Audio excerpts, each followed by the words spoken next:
Bismillahirrahmanirrahim. Assalamualaikum warahmatullahi wabarakatuh dan semangat pagi semua. Kembali lagi di channel YouTube saya yaitu Lilis Susanti. Pada video kali ini saya akan membuat video terkait membuat laporan keuangan untuk perusahaan dagang, di mana saya akan melanjutkan soal PT Tulip. Di video terakhir saya sudah membuat laporan posisi keuangan. Video kali ini saya akan membuat laporan arus kas. Ini adalah lembar kerja yang sudah disediakan. Saya akan isi laporan arus kas ini.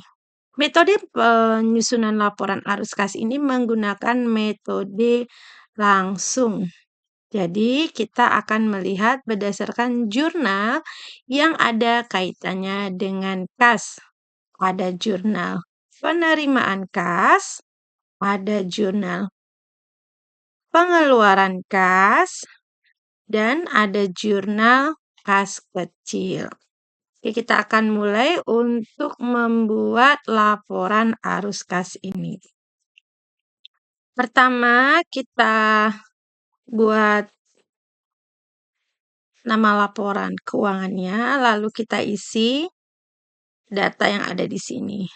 Untuk memudahkan kita mulai dari jurnal penerimaan kas terlebih dahulu atau cash receipt journal. Dilihat dari mana angka-angka yang masuk di dalam arus kas.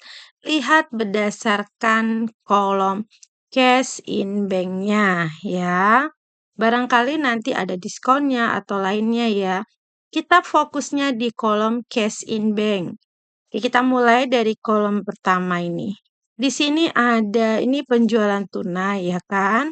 Kalau ini kan pelunasan piutang. Jadi kita masukin dulu penerimaan dari pelanggan.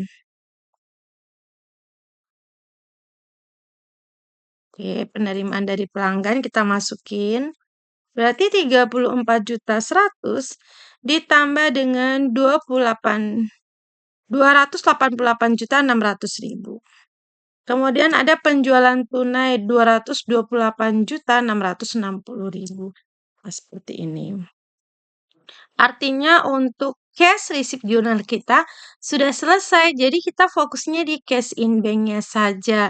Jadi dari jurnal cash receipt journal, jurnal penerimaan kas, terdapat angka dari penerimaan dari pelanggan dan penerimaan dari penjualan tunai.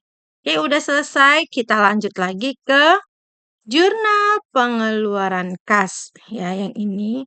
Oke, kita fokusnya ke angka di cash in bank-nya. Oke. Pertama, kita akan membayar gaji bulan lalu. Yang ini berarti cash in bank-nya. Pembayaran gaji November. Nilainya tadi 2.500.000. Kita ketik 2.500.000. Oke.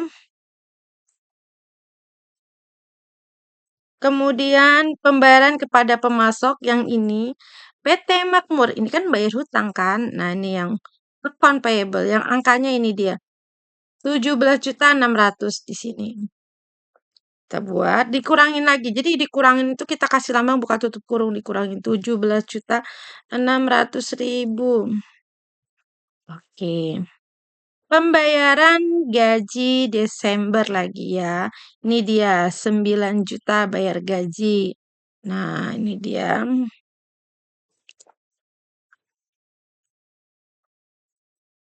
Apalagi di sini ada bank loans-nya 11 juta dan interest expense-nya 1 juta.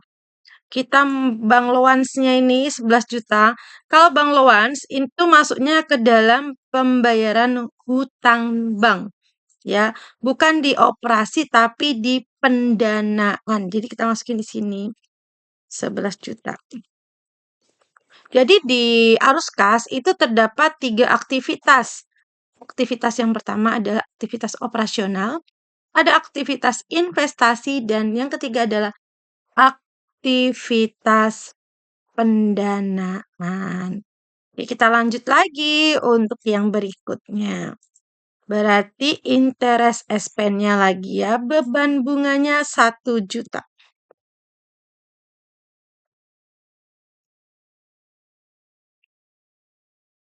Oke, kita lanjut.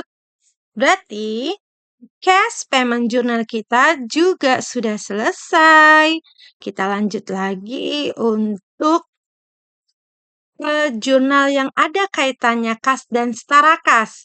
Selain cash receipt, cash payment berarti adalah kas kecil, petty cash. Nah, ini adalah pemasangan iklan nih, pembayaran iklan. Nilainya ada 500.000 di sini. Tinggal dibuat 500.000. Lalu ada pembayaran tagihan air kantor 600.000.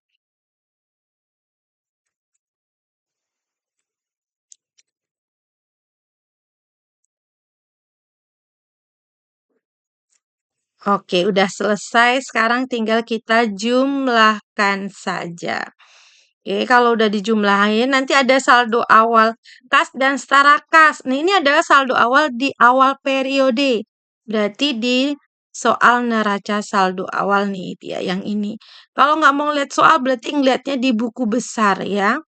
Oke, kita bisa salin ini dari cash in bank ini 55.110 ditambah dengan 10 juta.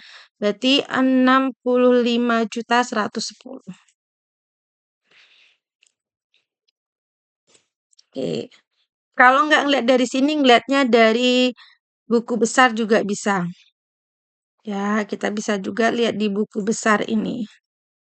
Saldo awal kas yang ini ditambah dengan ini, petty cash. Karena dia bilang saldo awal kas dan setara kas. Kalau udah, kita akan menghitung nilai dari ini semua. Berarti kita buat sama dengan penerimaan pelanggan ditambah dengan penjualan tunai dikurangi dengan ini 2.500.000. Kita kurangi lagi 17.600.000. Kita kurangi lagi 9 juta. Kita kurangi lagi 1 juta. Kita kurangi lagi 500.000. Kita kurangi lagi 600.000. Oke, udah selesai. Ini adalah kenaikan kas dari aktivitas operasional. Lanjut, ini adalah pembayaran hutang bank. Berarti kenaikan kas dan setara kas dari sini, kenaikan operasional dikurangi dengan penurunan aktivitas pendanaan. Nilai yang 520.160.000 ini dikurangi dengan 11 juta. Oke. Lalu, kalau dia kenaikan, kita tambahkan. Kalau penurunan tinggal dikurangin. Ini saldonya. Sekarang kita cek di buku besar. Berapakah nilai saldo akhir dari kas dan setara kas saldo akhir ini? Ya, cash in bank ditambah dengan petty cash. Nih, angkanya sama nih, berarti sudah benar. Selain melihat dari buku besar, bisa lihat dari neraca lajur bagian ini dijumlahkan, ya sama saja boleh. Dari neraca juga bisa, dari laporan neraca posisi keuangan ini ditambahkan. Ini ya cash in bank ditambah dengan petty cash. Oke, ini cara melihat benar nggak sih laporan arus kas yang sudah dibuat ini begitu. Berikut ini adalah jawaban dari laporan arus kas kita menggunakan metode langsung berdasarkan jurnal yang ada di cash receipt journal, cash payment journal, dan paid cash. Demikian video kita kali ini. Terima kasih atas perhatiannya. Sampai ketemu di video lainnya. Wassalamualaikum warahmatullahi wabarakatuh dan semangat pagi.